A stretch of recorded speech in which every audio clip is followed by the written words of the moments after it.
Mu mwaka gwa 2022 abatuuze mu ggombola y'e Nakawa naddala ab'omu katale baagwamu ekikangabwa mukozi munnaabwe bwe yaseerera n'atwalibwa amazzi agaali ganjaalidde mu mwalo ogumu e Nakawa.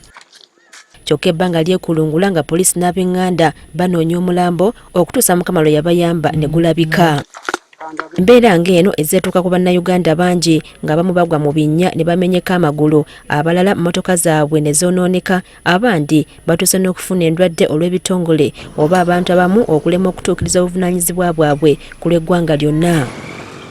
Okumanya obuddukiro bw'oyo aba akoseddwa, njogeddeko ne bannamateeka okumanya oba omuntu ng'ono alina etteeka lyonna mw'ayinza okuyita okusobola okwerwanako. Municipalities oba local governments, gavumenti ez'ebitundu kubanga ze zikwatibwako ennyo ku nguudo zino ezimu. Kati nga KCCA mu Kampala senga ereka bino bye bayita manholes, ebinnya ebibira ku nguudo nga si bibikkeko, oli n'atambula n'akigwamu, asobola omuvuna basobola ogivunana mu kooti. Munnamateeka Siraje Katantazi owa Ssenkumba and Company Advocates ne George Musisi owa Peace Advocates batubuulidde nti singa omuntu afuna obuvune naddala ng'abufunye olw'obulagajjavu bw'abo abavunaanyizibwa guba musango muloope, wabula kino kibawo mu biti 3 okukakasibwa nti omuntu gw'owawaabira owed you a duty of care, nti omuntu oyo yalina obuvunaanyizibwa okufaayo. Ekyokubiri nti omuntu oyo yamenya oba yalemererwa okukola obuvunaanyizibwa obwo. Ekyokusatu nti nno okukosebwa okwo tekuli so remote, si kwakupangirira nnyo. Embeera eno teba ku muntu yekka wabula n'ebintu byegamba ng'ebidduka nti singa wabaawo akabenje akaleetera ekidduka ekyo okwonooneka, ddembe eryo okuba abavunaanyizibwa mu mbuga z'amateeka. Singa emmotoka yeegwa mu kinnya nefukutuka exhaust oba nekozinga an accident, osobola okuleeta omusango gwe tuyita negligence oba okulagajjala ng'oloopa local government oba gavumenti yennyini.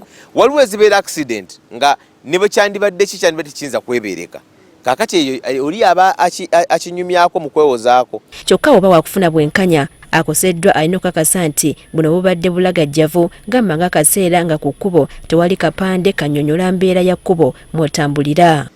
Era kye kimu ne banaba obupande bw'oku nguudo buno ku nguudo ennene wadde abamu abantu be babubba obubbi ne bwe waba waliwo ekkoona eriri sharp, ekitongole ky'ebyenguudo kirina obuvunaanyizibwa okuwooninga okuteekawo akapande akawalabira nti no banna ekkoona liri sharp.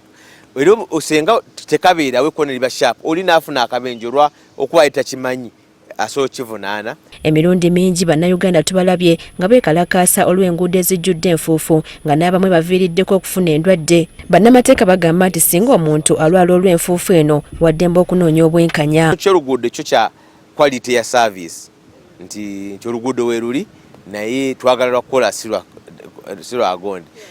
Naye nga kino ekyakabenje kubanga enfuufu si kabenje, era nabo bayinza okugamba nti naye abantu 10 abayiseewo lwaki babiri bakwebalwadde.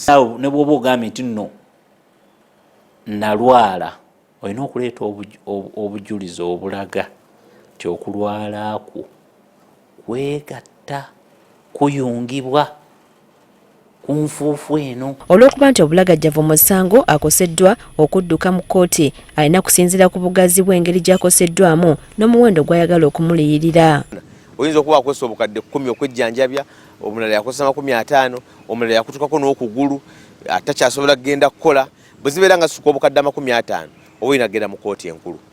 Bwe ziba nga teziwera era osobola okugenda mu kkooti zino eza wansi.